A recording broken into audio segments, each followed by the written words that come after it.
네. 네. 어떻게든 이 시간을 좀 뒤로 늦추고 싶었습니다. 그게 잘생긴 사람 온다고 그러니까. 아까 예고를 해주셔서 네. 굉장히 좀 불쾌하고요. 내가 솔직히 내가 아는 사람 중에 정 프로가 잘생긴 순위로 한 3등 안에 들거든. 네. 근데 격차가 많이 나는 3등인 것 같다. 2등하고 1, 2등하고. 풀샷을 한번 잡아주세요. 네. 저쪽으로. 자, 하나증권 맞죠 이분? 네. 네. 왜?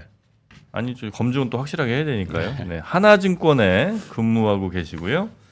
김상훈 연구위원 모시겠습니다. 어서 네. 오십시오. 네, 안녕하십니까. 어서 오세요. 네. 채권 전문이세요?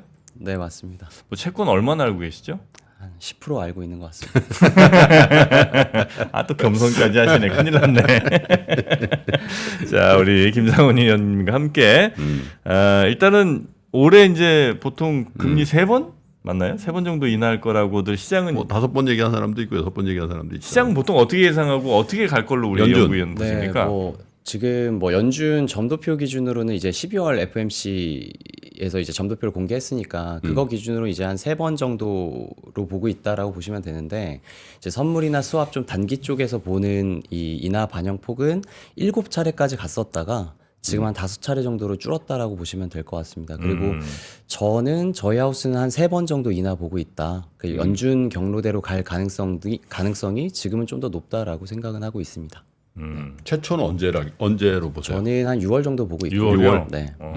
근데 제가 오늘 뭐 나와서 말씀드릴 내용이 뭐 결론부터 말씀을 좀 드리면 그 인하 시점보다 저는 인하를 한다가 더 중요한 것 같아요. 그러니까 채권 투자자 입장에서는 네. 왜냐하면 저희가 지금 이번에 2월 달에 발표된 1월 고용 지표가 되게 좋게 나왔잖아요. 좋게 나와서 막 금리가 엄청 상승하고 그랬는데 되게 혼재된 지표들이 지금 섞여 있단 말이에요. 뭐 어떤 건 좋고 어떤 건 안 좋고. 근데 그럼에도 불구하고 저희가 좀 중요하게 보는 건 정책 당국의 의지가 되게 많이 바뀌었다. 라는 데 좀 집중을 할 필요가 있다라고 생각을 해요. 그러니까 우선 중앙은행의 수장 파월 의장이 작년 11월부터 좀 도비시하게 바뀌었고요. 그리고 비둘기파로. 그렇죠. 비둘기파적으로 바뀌었고 네. 그리고 1월 이번에 FMC 기자회견에서도 어쨌든 인하는 한다라고 얘기를 했기 때문에 3월은 아니지만 기자회견 내용 전체를 좀 살펴보면 좀 비둘기파적으로 돌아선 부분들에 대해서 변함이 없다라는 걸 확인할 수 있었다라고 보시면 될 것 같고 네. 또 하나는 결국에 채권에 뭐 펀더멘탈과 중앙은행의 정책도 되게 중요하지만 수급도 되게 중요하잖아요. 저희가 작년 3분기 때 미국채 10년물이 5%까지 갔어요. 그렇죠. 근데 그때 가장 컸었던 이유가 재정 적자였고 그거 메꾸려고 국채를 엄청나게 발행했단 말이죠. 네. 근데 그때 국채 발행이 만기가 좀 긴 쪽으로 발행을 하다 보니까 금리가 확 밀렸던 건데 이번에 재무부가 1분기 국채 발행 계획을 발표를 해줬는데 장기물이 늘긴 늘었어요. 늘었는데 우선 그 어떤 코멘트를 했냐면 이제 연말까지 추가적으로 늘릴 필요가 없을 것 같다라는 얘기를 했거든요. 그래서 저희가 좀 판단하기에는 작년 4분기 될 때쯤에 이제 4분기 국채 발행 계획 발표가 나왔었는데 네. 그때 10년물이 5% 찍었었단 말이에요. 그러면 그 5%란 금리를 정부가 10몇 년 만에 받잖아요. 그 정부도 사실 국채를 발행한다는 얘기는 자금을 필요해서 조달한다는 얘기인데 5%로 조달하는데 엄청 부담을 느낄 거 아닙니까? 그래서 그때 4분기 때 장기물 발행량을 줄여줬어요. 그래서 금리가 확 내려가기 시작했는데 여기서 정부 미국이에요. 미국. 그렇죠. 미국 미국 재무부예요. 근데 이번에도 이제 4%까지 한 100bp 정도가 빠졌어요. 그러니까 1%가 낮춰진 금리를 보이고 있음에도 불구하고 네. 이제 장기물 발행량을 뭐 유의미하게 늘리지 않겠다라는 얘기를 좀 해석해 보면 네. 지금 미국 정부 재무부가 여전히 4%라는 금리 수준도 부담스러워하고 있겠구나라고 좀 우회적으로 저희가 좀 해석을 해볼 수가 있는 거고 그럼 시장 투자자 입장에서 보면 4% 위에서의 장기물 금리는 상당히 그냥 저희가 뭐 그 자본이익만 보지 않더라도 네. 그냥 이자 수익으로만 보더라도 꽤 높은 매력도를 주는구나라고 좀 평가를 해볼 수 있을 것 같습니다. 아니 근데 그 정부 그러니까 미국 정부가 채권 발행하는데 네. 예를 들어 금리가 조금 떨어지면 발행하는데 훨씬 부담은 좀 줄어드는 건 맞죠? 그렇죠. 당연하죠. 대신 이제 가격은 그럼 좀 올라갑니까 그게? 그러니까 거래되는? 그렇죠. 그러니까 일반적으로 네. 공급량을 줄인다 그러면 뭐 수요가 일정한데 공급이 줄면 당연히 가격이 올라가고 금리는 빠질 거잖아요. 네. 그냥 금리랑 그 가격의 채권의 관계는 역상관관계인 걸 이제 모두가 이제 아시니까 네. 그렇게 공급 물량을 줄인다 그러면 가격이 올라갈 수 있는 근데 거죠. 금리가 이렇게 빠진다는 거는 원인이 그러면 네. 뭐 정부가 너무 힘들어서 그런 건 아닐 것 같고 뭐 네네네네. 경기 때문이에요? 아니면 어떤 이유로? 뭐 여러 가지 이유가 복합적으로 있죠. 네. 말씀하신 대로 경기가 이제 고금리 여파로 인해서 소비가 좀 줄어들 거다. 네. 라고 생각해서 금리가 하락하는 경우도 있고 음. 이제 금리를 너무 올린 상태로 쭉 지속하다 보니까 조만간 인하를 하겠다라고 하는데 언젠지는 모르겠지만 연내 인하는 할 거고 연준위원들이 3번 인하는 지금 점도표에 찍어놨기 때문에 네. 그런 부분들을 반영을 했는데 거기에 공급 물량도 더 이상 늘어나지 않는다 그러면 통화정책적으로 펀더멘탈적으로 수급적으로 그런 부분들이 이제 5%에서 4%대까지 금리를 내려가게 만들어준 복합적인 이유다라고 봐주시면 될 것 같습니다. 근데 이제 5에서 4까지 내려오고 나서 물론 뭐 기간적으로 긴 건 아니지만 네네네. 원래 이렇게 그 정도 속도로 내려올 때 쭉쭉쭉쭉 내려갈 거로 보고 네. 4% 깨지는 국면에서도 채권을 산 사람들이 꽤 많아요. 네네네. 근데 기억나시겠지만 5%대에서 예를 들면 4% 3. 몇 퍼센트 5% 갈 돈이 굉장히 빨리 올라갔잖아요. 그렇죠. 근데 그때 대부분은 아니라 미국을 대표하는 채권 투자자들 뭐 이런 사람들 혹은 주식 시장에서도 채권을 많이 버는 빌 에이크먼이나 이런 네네네. 사람들이 와 저거 채권 숏이다 저거. 네네. 그래서 30년물 뭐 숏치고 막 그랬다고 네네네. 막 발표하고 그랬잖아요. 맞습니다. 근데 그 다음에 이제 4%대 오니까 나 다시 환매수. 예를 들면 나 숏은 아니야 이제. 네네네. 다 그래서 다 정산한다는 얘기도 하고 네네. 그랬거든요. 네. 그러고 나서는 3.9대 뭐 이렇게 8억원까지 가다가 다 또 걸리죠. 4.2 가고 뭐 네네. 여기서 계속 왔다 갔다 해요. 맞습니다. 그래서 여기서 그냥 너무 과한 기대? 예를 들면 2%대까지도 갈 수 있어. 이런 기대는 아예 시장이 좀 없어진 거 아닌가. 그래서 하방도 좀 막혀 있는 거 아닌가라는 생각이 드는데. 근데 저 역시 좀 그렇게 생각을 네. 하고 있고요. 네. 그러니까 지금 저희가 인하에 주목하자라고 말씀을 드렸잖아요.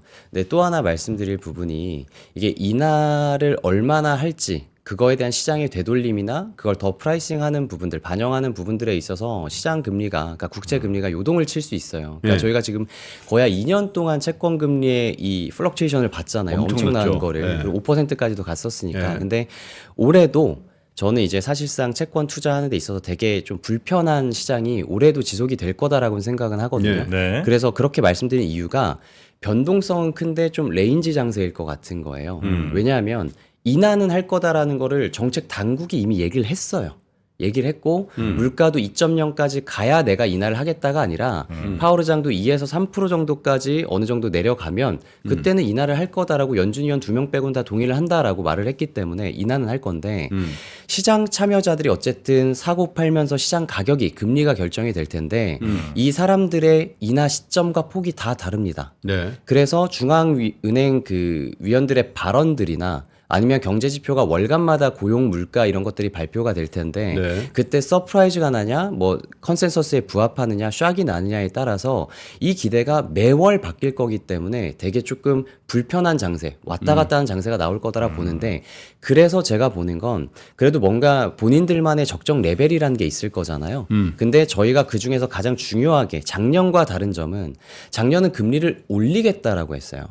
근데 올해는 얼마나 내릴진 모르겠지만 네. 내릴 거다라고 얘기했단 말이에요. 그럼 당국도 4% 위로 급등하는 부분에 대해서는 좀 제한을 두고 싶어 하는 겁니다. 그래서 상방을 막는 건데 그 레벨이 어느 정도가 적절한지 아무도 모르지만 네. 저희가 아까 뭐 앞에 시황에서도 말씀을 해주셨던 것 같은데 10년물 입찰 결과도 있었고 그리고 중앙은행과 재무부가 어떤 레벨일 때 좀 완화적으로 표현들을 했는지를 보면 그게 저는 한 4.0에서 4.1 정도라고 보고 있거든요. 네. 지금이네요, 지금. 그렇죠. 그래서 저희가 지금부터 금리가 조금씩 반등할 때는 좀 분할 매수를 해도 편한 레벨일 거다라고 생각을 하고요. 저희가 좀 차트 하나를 보여드려도 네, 될까요? 차트도 보여주세요. 네네. 준비도 하셨네 많이. 네. 여기 도표 12번 보시면 왜 이렇게 말도 잘해? 말 실수도 하네. 짜증나게. 저희가 안 되겠다. 이 도표 오늘은 죽어라. 12번을 이게 중요합니다. 이게. 네네, 이게 중요합니다. 네, 이게 중요합니다. 중요합니다. 왜냐하면 이번에 1월 FMC 그 성명서가 많이 바뀌었어요. 네. 작년 12월하고 대비해서. 근데 1월 FMC 성명서가 바뀌었었을 때 어떠한 때와 비교해서 비슷했는지를 저희가 살펴보니까 네. 저희가 2018년 12월에 2.5까지 지금보단 금리가 많이 낮죠. 근데 네. 그때 금리를 올리고 나서 올리기 전부터 여기 10년물하고 2년물 금리를 보시게 되면 회색선하고 에메랄드색 선인데 이게 고점이 11월이었어요. 근데 이번에 채권 금리 언제가 정점이었냐면 10월에서 11월 넘어갈 그렇죠. 때였고 이때부터 채권 강세장이 오기 시작합니다. 네. 근데 여기 12월 달 보시면 마지막 금리 인상을 하거든요. 네. 이때 11월부터 금리 빠지면서 파월한테 금리 인상하지 말라고 시장이 압박을 엄청나게 했어요. 근데 연준이 결국에 금리를 한 번 더 올립니다. 근데 시장이 아우성치고 그때 증시도 엄청나게 폭락하거든요. 기억하실 거예요. 근데 그러자마자 바로 새해 2019년 1월 FOMC 때 지금하고 되게 비슷하게 성명서를 바꿨는데 어떻게 바뀌었냐면 추가 인상 가능성에 대한 문구를 삭제하고 향후 금리를 조정할 수 있을 거다라는 그 영어 그냥 어드저스트먼트라는 문구가 들어가요. 근데 그게 이번에 똑같이 나왔단 말이에요. 근데 그러면 시장은 막 3월이나 이렇게 막 계속 반영을 하고 있었잖아요. 근데 이때도 마찬가지로 보시면 12월에 마지막 인상을 했고 1월 달에 성명서 바꿔서 더 이상 인상은 없다. 향후 인하는 할 거다라고 시사했는데 인하 언제 했냐? 여기 보시면 19년 7월까지 가서 인하를 했어요. 그리고 결론적으로 말씀드리면 이때 몇 번 인하했냐면 한 번, 두 번, 세 번 인하했습니다. 저 때 나온 게 인슈런스 뭐 그런 거 아니에요? 보험성 인슈런스 인하죠. 컷, 그죠? 보험성 인하죠. 네. 네. 왜냐하면 이때 성장 망가지지 않았고 고용시장 그렇죠. 실업률 4% 언더였어요. 지금도 네. 만약에 뭐 예상컨대 5, 6월에 만약에 낮추면 그때도 저 얘기 나올 거예요. 분명히 나올 거죠. 인슈런스 컷이다. 네.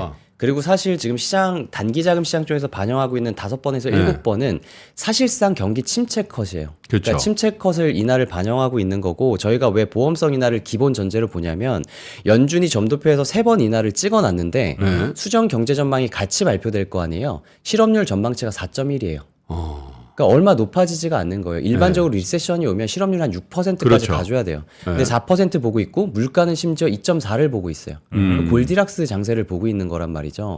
근데도 인하를 한다는 건 지금 물가가 어쨌든 2에서 3% 정도로 안착이 될 것 같은데 그리고 실업률도 올라가지 않는데 기준금리가 물가보다 높다 이겁니다.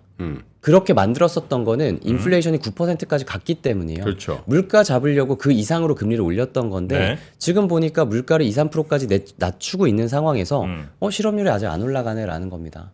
그러니까 이 인하는 보험성 인하라고 얘기를 할 가능성들이 상당히 높을 거고 근데 그걸 왜 보험성 인하라고 하냐면 혹시 모르잖아요. 저희가 팬데믹 때 그리고 엔데믹 때 미국의 고용시장이 얼마나 탄력적인지 봤잖아요. 쭉 추락해버리죠. 혹시라도 네. 인하 시점이 조금이라도 딜레이 됐었을 때 하나의 문제가 생겨서 엄청난 잡컷, 그러니까 일자리들을 다 잃게 되는 상황들이 나오면 그땐 늦을 수 있다라는 거죠. 그래서 파월이 어느 정도 이게 정치적일 수도 있겠지만 여러 이런 환경들을 보고 인하는 할 거다라고 구두적으로 얘기를 한다는 거죠. 그리고 이 차트에서 저희가 그 하나만 말씀을 더 드리면 네, 여기 3번 인하했잖아요. 네. 첫 인하가 7월이라고 말씀드렸죠. 근데 저희가 투자하는 건 기준금리가 아니죠. 그러니까 10년물이나 2년물이나 투자를 할 거잖아요. 이거 보시면 11월 달부터 등락은 계속 있습니다. 등락은 계속 있는데 결국 첫 인하 시점 때까지 빠져요. 그러니까 인하의 폭과 횟수가 중요한 것이 아니라 만약에 점도표대로 3번 정도 인하하게 되면 그때 네. 저점이 어디 왔었냐면 첫 인하 때 왔어요. 그래서 저희가 이거는 뭐 아무도 모르지만 좀 저희도 이제 시장에 세미나를 가면서 말씀드리는 게 저희가 이제 4.1 레벨부터는 좀 분할 매수를 할 수 있는 뭐 좋은 구간이다라고 생각을 하는데 그럼 네. 어디까지 사야 되느냐라는 거잖아요. 근데 이때 빠진 10년물 기준으로 이 레벨이 한 178bp 정도 빠졌어요. 1.78bp 정도 빠졌는데 그걸 이번 사이클에 적용을 해보고 저희가 다른 사이클이랑도 적용을 해보니까 네. 한 3.5 정도까지는 뭐 이렇게 인하가 시작이 된다라고 하게 되면 좀 내려갈 수도 있겠구나. 근데 다만 2%까지 가는 부분에 대해서는 경기가 이 정도가 유지가 되고 실업률이 막 5%까지 가지 않는다 그러면 네. 이때랑 비슷할 수 있다는 거예요. 왜냐하면 이때 3번을 내린 때가 9월이거든요. 네. 그리고 10월 FOMC 때 파월이 뭐라고 했냐면 이거 보험성이나 이제 일시 중단한다. 포즈를 얘기를 합니다. 보험성 인하라고 얘기했잖아요. 네. 근데 이때 저희가 그 다음 연도를 볼 수가 없는 게 2020년도 때 코로나가 코로나 발생해서 왔죠. 인하를 한 거예요. 그래서 만약에 이때 경기와 실업률이 유지가 됐잖아요. 이 뒷사이클은 정말 모르는 겁니다. 그래서 저는 지금 상황이 이게 내년도 점도표는 추가 4차례. 그래서 네. 올해 내년 7차례 인하를 보고 있는데 내년은 내일도 모르는데 이 내년까지 반영하는 건 좀 과하다라고 생각을 하고 있고 요 가장 최근에 성명서가 이때랑 비슷하게 바뀌었기 때문에 네. 18, 19년 사례만 보더라도 이때 첫 인하 때까지는 등락은 반복하지만 꾸준히 하단을 낮춰갔었다라는 부분들. 그래서 뭐 이때를 그대로 적용하기는 어렵겠지만 저희가 한 2개 사이클들 적용해 보면 네. 한 3.5까지의 하락 룸은 좀 있을 거다. 요때는 네. 금리 인상이 끝나고 네. 하락까지가 한 6, 7개월 정도 걸린 거잖아요. 맞습니다. 굉장히 좀 짧은 사이클 아닙니까? 네네. 다른 네. 전체적인 평균은 8개월이라고 보시면 돼요. 그래서 전체 평균 8개월이에요? 네. 그래서 그거를 반영을 하면 네. 이번 사이클에도 3월 인하거든요. 음. 근데 이번 인상 사이클은 인플레이션에 대해서 여전히 불안이 있기 때문에 네. higher for longer라는 말이 생긴 거잖아요. 네. 그래서 이게 얼마나 더 길지는 모르겠지만 어쨌든 제가 계속 오늘 방송에서 강조드리는 거는 네. 정책 당국이 바뀌었다, 의지가 바뀌었다라는 부분들에 저는 좀 굳이 양방으로 약 상방과 하방으로 봤었을 그냥 때는 전 양빵 이런 거 많이 그냥 하세요. 그래야 좀 더 인간. 그래, 약간 로봇 같아. 아, 그럴까? 아니 근데 어떻게든 흠집내고 싶어. 근데 이제 뭐 사실 뭐 김상훈 위원도 3번 얘기를 하셨고 네. 우리는 이제 작년 말부터 계속 6번 7번 말이 안 되고 3월 인하도 쉽지 않을 것이다라는 톤으로 계속 이 프로를 진행해 왔는데 네. 그래서 본 게 뭐냐면 주시장이 너무 좋으니까. 네네네. 그리고 뭐 미국. 최근에 뭐 주택 가격이 약간 뭐 모멘텀이 있는 것 같긴 하지만 네. 그래도 주택 가격도 굉장히 강건했잖아요. 네네네. 그러니까 변수가 없는 거예요. 이게 네. 저 금리를 낮춰서 네. 그래서 이게 더 부스팅이 되는 네. 그래서 그게 다시 인플레이션은 부의 효과가 나오고 이걸 분명히 그 경로를 알 텐데 네네. 그래서 되게 보수적인 관점에서 봤는데 네. 최근에 오피스 상업용 네네. 건물 이게 네. 잠복해 있던 게 불거져 나왔잖아요. 네네. NICB도 그렇고. 네. 그죠? 네. 그래서 저게 빌미가 될 수는 있겠구나. 맞습니다. 인하에. 네.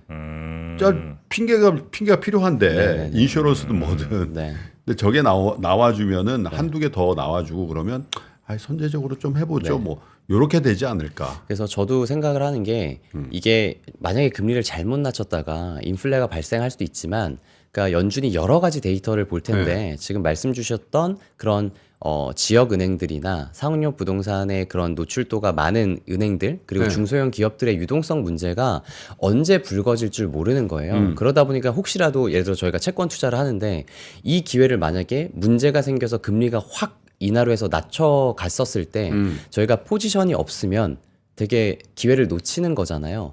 그러면 거기서 그래도 금리가 튀더라도 네. 안정적인 레벨이 어디냐를 이제 투자자분들이 되게 판단을 하셔야 되는데 그렇죠. 거기에 대한 제 의견은 지금 한 4.1 수준이다라고 보고 있고 올라갈 네. 수 있는 레벨과 내려갈 수 있는 레벨을 감안했었을 때 네. 그럼 내려갔을 때 먹을 수 있는 룸이 조금 더 상대적으로는 크다라고 봐서 그 레벨을 말씀드린 거고 네. 그리고 방금 그 말씀 주셨던 그 위기가 1년 만에 다시 재발생한 거예요.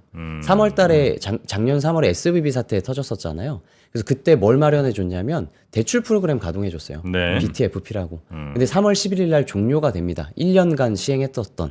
때마침 1년간 거의 마무리가 될 때쯤 되니까 다른 은행들이 문제가 생긴 거예요.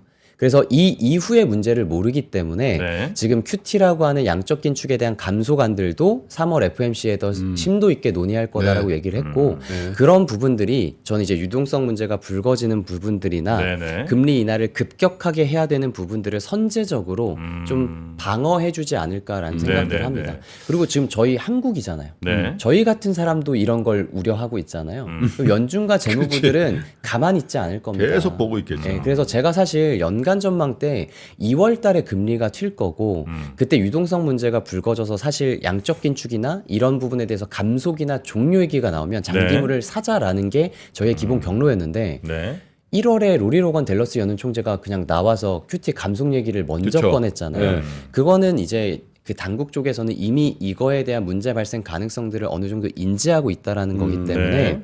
이번 1월 달에 QT안에 대해서는 나오지 않았지만 19년도 3월에도 인하에 대한 가능성들을 얘기하면서 QT 조정안들에 대해서 계획을 발표했어요. 네. 그게 만약에 이번 3월 FMC 때도 똑같이 나온다라고 하게 되면 저는 이제 조기 종료, 감속에 대한 부분들이 좀 장기물이 다시 튀더라도 네. 막아줄 수 있는 부분으로 나올 거다라는 생각은 하고 있습니다. 그럼 이쯤에서 제가 조금 더 네. 넓은 시각에서 한번 네. 질문을 드려보도록 하겠습니다. 긴장됩니다. 자, 미국이 말입니다. 네네네. 미국이 지금 이 고금리 상황, 결국 이게 강달러도 유지하는 비결 중에 하나 아니겠습니까? 네. 이 상황에서 고금리를 포기할 이유, 이게 고금리인지도 뭐 저는 뭐 네. 확신은 없습니다만 어쨌든 이 현재 금리 상태를 포기할 이유가 없다. 왜? 이 고금리 상황, 강달러 상황에서 사실은 미국 내뿐만이 아니라 전 세계적으로 지금 돈이 막 빨려 들어오고 있는 상황인데 이걸 포기하고 금리를 내린다. 금리를 낮추고 하방으로 간다는 얘기는 결국 그 돈들이 또다시 외국으로 막 빠져나갈 가능성이 높은 거 아니겠습니까? 네네. 그 상황을 과연 연준이 기대할까? 왜냐하면 이 고금리 상황에서도 정말 이 나라의 수많은 경제 주체들이 고금리 때문에 못 살겠다고 막 죽어나간 상황들이 발생하면 어쩔 수 없이 낮추겠지만 그게 아닌 상황에서 지금 이 고금리의 좋은 일들을 막 누리고 있는데 굳이 이걸 포기할 일이 있을까? 정프로와 함께한 방송 6년 만에 네. 가장 열심히 한다. 어떻게든 끌어내리고 싶어. 가장 열심히 한다. 거기에 안쓰러워. 대한 제 생각을 말씀을 드리면 방금 말씀하신 대로 이게 고금리인지 모릅니다만 네. 어쨌든 연준 위원들이 다 그 12개 지역에서 지역 연은들이 베이지북이라고 해서 동향들을 발표해 주는데 네. 거기서 받아보는 지표들이 있다고 파월이 얘기를 하는데 지금 하드 데이터, 그러니까 실물 경제에서 아직 반영이 되지 않고 있는 일부 지역들에서 경제 지표가 좀 망가지는 것들이 있다라는 것도 있고 네. 또 하나는 점도표에서 찍은 3번의 인하가 침체 컷이 아니라고 말씀드렸잖아요. 네. 그러면 3번의 인하 정도는 물가 상승이 발생하지 않을 거다라고 어느 정도 자신을 하고 내리는 거예요.